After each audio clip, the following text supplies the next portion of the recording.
Assalamualaikum warahmatullahi wabarakatuh. Saya Lolita Sari, berusaha untuk memaparkan pengertian atau definisi arsip yang saya ambil dari bukunya Sulistyo Basuki, Pengantar Kearsipan.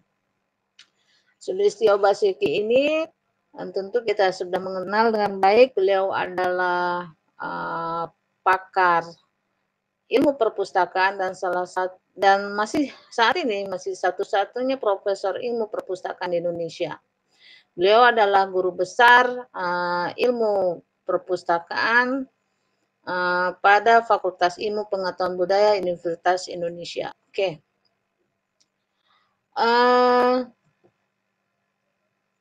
Arsip dalam bahasa Inggris itu disebut archive, dan kemudian dalam bahasa Belanda itu disebut arsip, dan arsion itu dalam bahasa Yunani, kemudian dalam bahasa Latin itu disebut kantor pemerintah.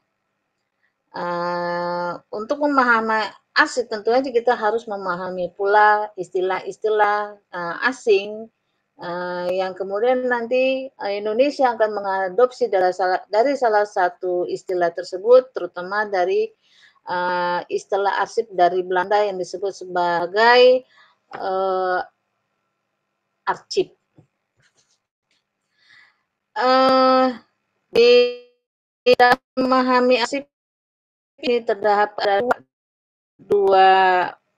dua fungsi atau ada dua perbedaan dalam memahami arsip, yaitu ada yang disebut dengan arsip dinamis dan arsip statis.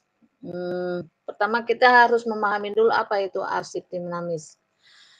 Dalam bukunya Sulistyo Basuki disebutkan bahwa arsip dinamis adalah informasi terekam dalam setiap bentuk termasuk data dalam komputer yang dibuat atau diterima dan dikelola oleh sebuah badan koperasi atau perorangan dalam transaksi bisnis atau melakukan kegiatan dan disimpan sebagai bukti transaksi. Artinya adalah bahwa arsip dinamis itu arsip yang dapat dijadikan suatu bukti transaksi yang masih terus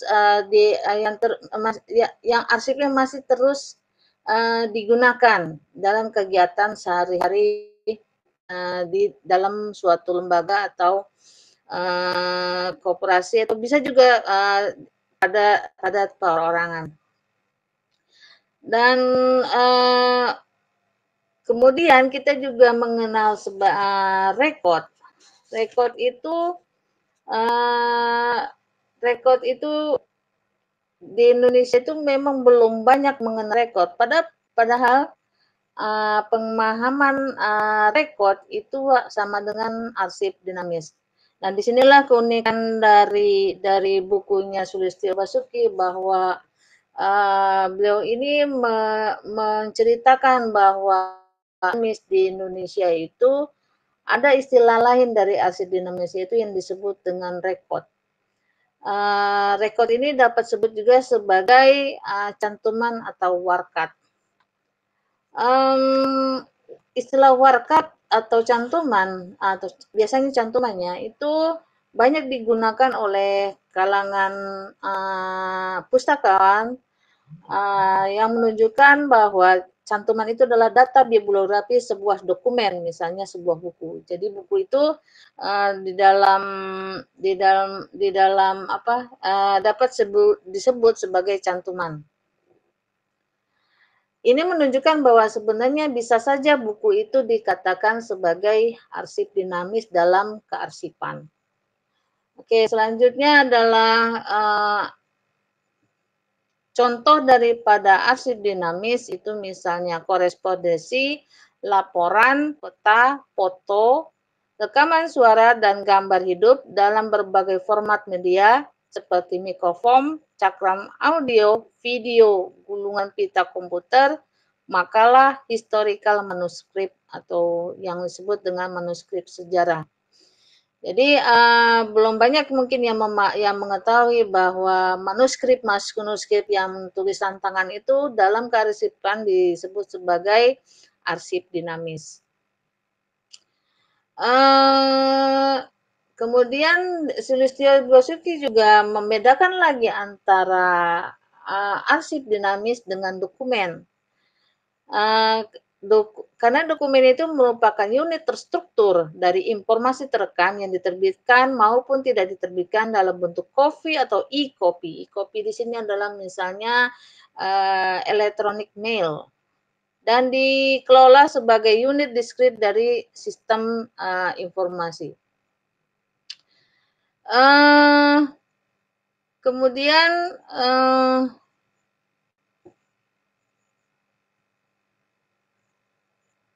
Kemudian apa sih sebenarnya yang mungkin teman-teman masih bingung ya. Jadi apa yang dimaksud dengan arsip dinamis dan apa itu yang disebut dokumen? Arsip dinamis bagaimana tadi kita dikatakan bahwa itu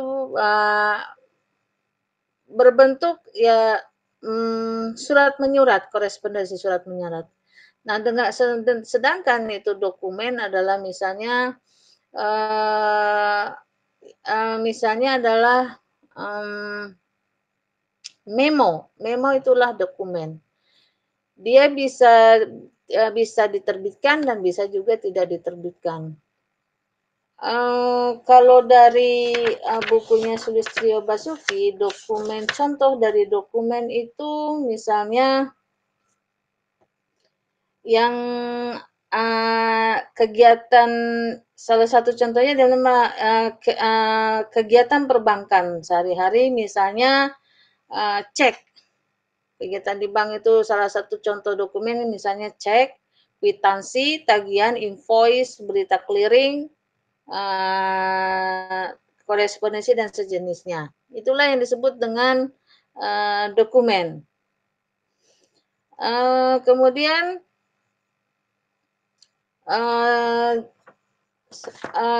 Sulistyo Basuki menuliskan tentang sejarah arsip. Nah, beliau mengungkapkan bahwa usia arsip sama tuanya dengan usia perpustakaan. Ketika itu untuk melakukan kegiatan bisnis dalam arti sejarah manusia itu mencatat dalam berbagai media. Misalnya manusia mengembara mencatat jumlah ternaknya pada pohon, kemudian materi arsipnya digunakan bertambah, tidak saja terbuat dari kayu, misalnya juga dari lempeng tanah liat, tulang, dan pahatan batu. Nah, semuanya ini merupakan kegiatan bisnis, administrasi, dan ketentuan hukum walaupun dalam bentuk media yang sangat sederhana. Dan kemudian semula materi arsip dan perpustakaan dilestarikan di tempat yang sama. Pada peradaban pura seperti peradaban Sumeria, Babilonia, Mesir, Mesopotamia, Assyria, Yunani, Romawi mula-mula tidak membedakan antara jenis dan sumber dokumentasi, malahan untuk kemudahan administrasi orang-orang Sumeria seringkali menggabungkan arsip dengan perpustakaan. Kemudian pada abad ke-15, nah disitulah mulai terjadi adanya perbedaan fungsi dari antara arsip dan perpustakaan dengan ditemukannya mesin cetak. Nah, perbedaan ini dilihat ketika arsip itu dirasakan sebagai hasil kegiatan yang erat kaitannya dengan perdagangan. Sedangkan perpustakaan lebih condong kepada produksi buku yang disimpan di perpustakaan. Yang sebagian besar karakteristik dari perpustakaan itu lebih kepada ilmu pengetahuan. Sehingga pada masa abad ke-15 ini terjadi perubahan fungsi dan kemudian perubahan penyimpanan. Ya, penyimpanan perpustakaan dibedakan dengan penyimpanan arsip. Nah, kemudian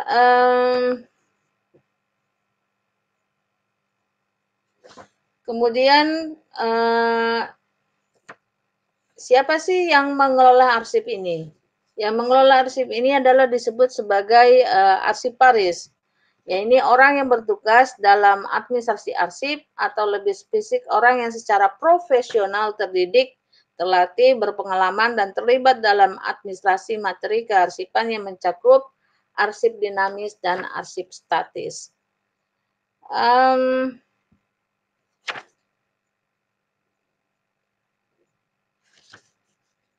Fungsi daripada arsip itu sendiri, Sulistyo menyebutkan ada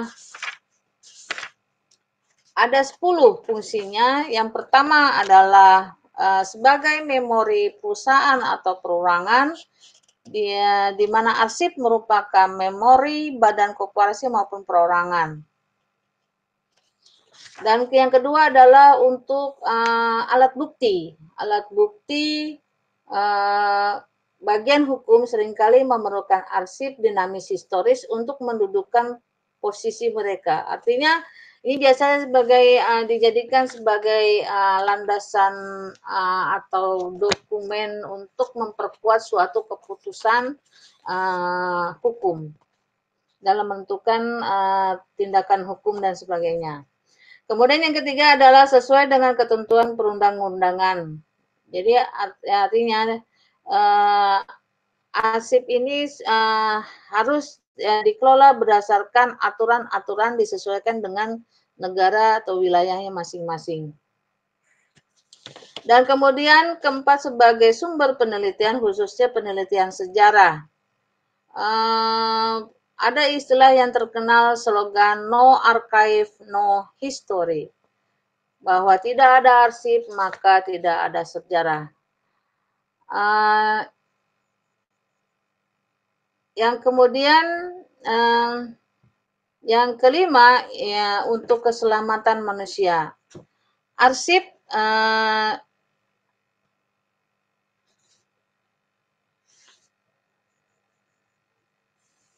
ada cerita khusus, misalnya yang gereja Mormon tentang Sulistyo Basuki mencontohkan ini tentang gereja Mormon, percaya bahwa bila anggota gereja memiliki silsilah lengkap nenek moyang mereka, maka mereka dapat membebaskan dosa nenek moyangnya agar terbebas dari api pensucian dan neraka, asal jelas silsilahnya.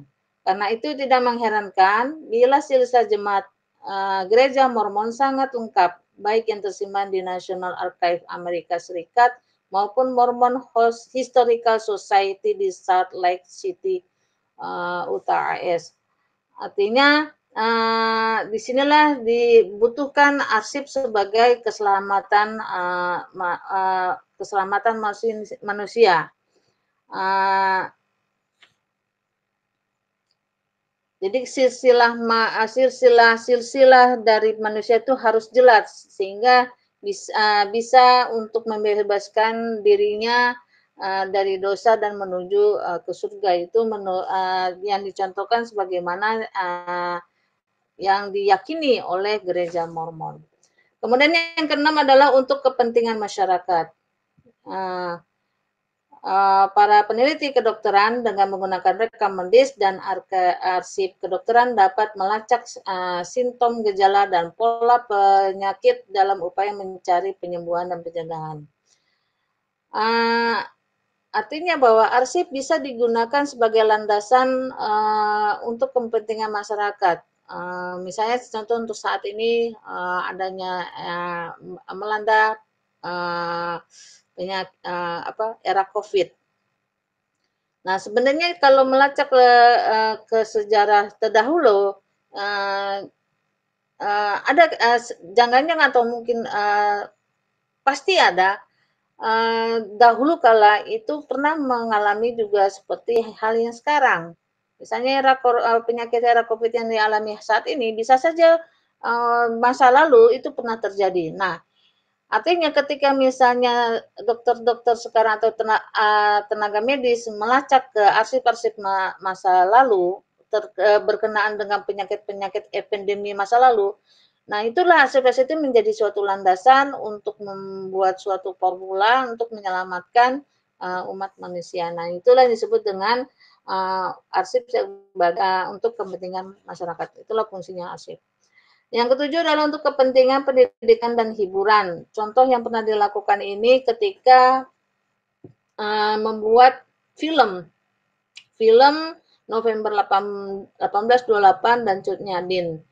Ini arsip sangat membantu para pemain film, para produser itu untuk mengenang kembali apa sih dulu tuh kisah-kisah dari Cut Nyadin. Nah, otomatis itu harus bersumber dari arsip yang tersimpan. Sehingga mengulang kembali sejarah-sejarah masa lalu dan untuk dikemukakan di masa sekarang. Kemudian 8, memelihara aktivitas hubungan masyarakat. Bukti arsip dinamis keberhasilan, continuous operation, dan usia perusahaan membantu mengembangkan tugas kehubungan masyarakatan. Misalnya, perusahaan Coca-Cola membagi-bagikan baki dan gelas dengan gambar ikan Coca-Cola yang dikeluarkan puluhan tahun yang lalu. Di Indonesia, beberapa perusahaan mencantumkan bukti keberadaan mereka zaman Hindia Belanda, misalnya toko kacamata sudah beroperasi sejak tahun 1930.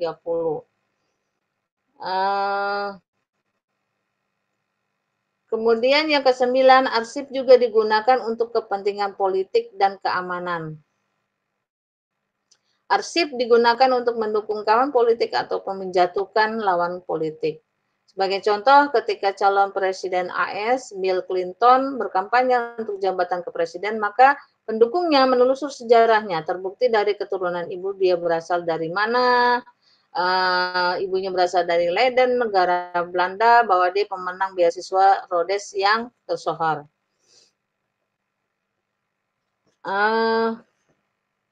Lalu yang 10 adalah untuk menelusur silsilah. Silsilah ini artinya arsip juga bisa dijadikan sebagai bahan penelitian genealogi. Biasanya digunakan oleh orang-orang yang mencari asal usulnya. Biasanya ini digunakan oleh umat Kristiani dalam mencari asal usulnya, dari mana dia berada, kemudian siapa orang tuanya dan sebagainya.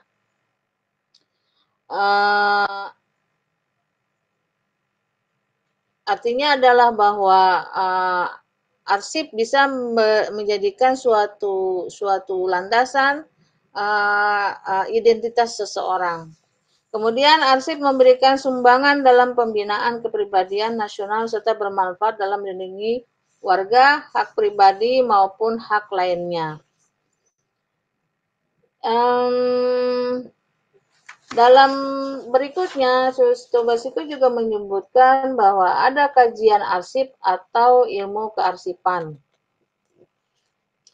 Ilmu kearsipan menurut dalam bukunya Sulistyo Basuki disebut sebagai archivologi atau Archivekunde dalam bahasa Jerman, kemudian dalam bahasa Belanda Archiefwetenschap, dalam bahasa Inggris Archival Studies.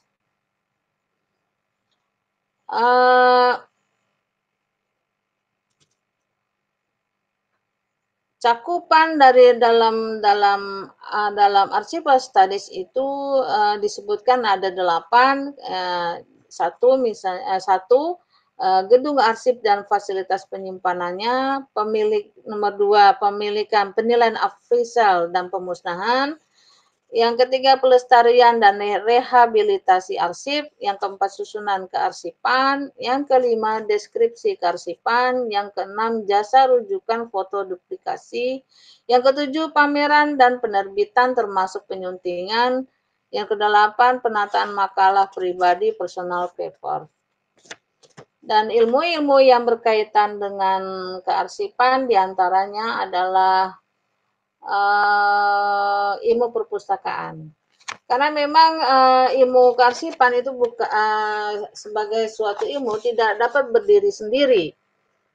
dia masih membutuhkan bantuan atau kerjasama dari ilmu-ilmu lainnya.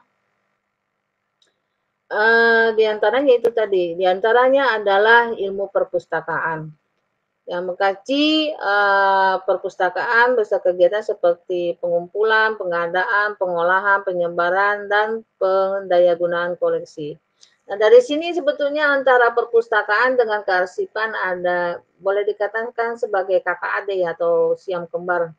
Karena memang cara pengelolaan, cara teknis pengelolaan arsip dengan perpustakaan hampir sama. Hampir sama, dia itu menilai, dia itu menyimpan, dia itu mengadakan, dia mengolah dan melestarikan. Cuman ada benang merahnya di sana, ada perbedaan karena arsip ini memiliki sifat khusus, yaitu tidak semuanya arsip yang disimpan itu bisa disebarkan ke masyarakat. Sementara kalau perpustakaan itu dapat disebarkan ke masyarakat, bahkan diperbanyak. Kemudian selain perpustakaan ada juga yang ilmu yang berkaitan lainnya dengan kearsipan adalah paleografi, yaitu ilmu tentang perkembangan tulisan tangan, handwriting atau ilmu tentang tulisan kuno. Kemudian disebutkan juga sigliografi, artinya ilmu tentang siglio atau stempel atau cap. Dahulu kala berbagai kerajaan kuno dan kerajaan Islam di Indonesia mewajibkan raja atau sultan memiliki cap atau stempel kerajaan. Inilah yang menjadi objek dari sigliografi dan menjadi juga objek daripada kearsipan. Dan kemudian ada lagi diplomatika, yaitu ilmu yang membaca surat. Ilmu yang membaca surat. Misalnya ketika menemukan arsip zaman VOC, maka dia harus menguasai bahasa Belanda, terutama bahasa yang digunakan antara abad ke-16 dan 18. Kemudian untuk memahami arsip juga perlu belajar sejarah, karena sejarah berpengaruh besar terhadap arsip, karena arsip dihasilkan oleh sebuah badan, lembaga, organisasi, yayasan, maka seorang arsiparis harus belajar administrasi dan tata negara. Kemudian selain ilmu yang berkaitan, Sulistyo Basuki juga membahas dalam bukunya dalam bab 1 ini tentang lembaga kearsipan. Di Indonesia itu badan yang menyimpan arsip secara nasional adalah ANRI, Arsip Nasional Republik Indonesia. Selain ANRI juga terdapat lembaga-lembaga pemerintahan dan lembaga pemerintahan, pendidikan dan perusahaan. Mungkin itu yang dapat saya bisa sampaikan. Bab satunya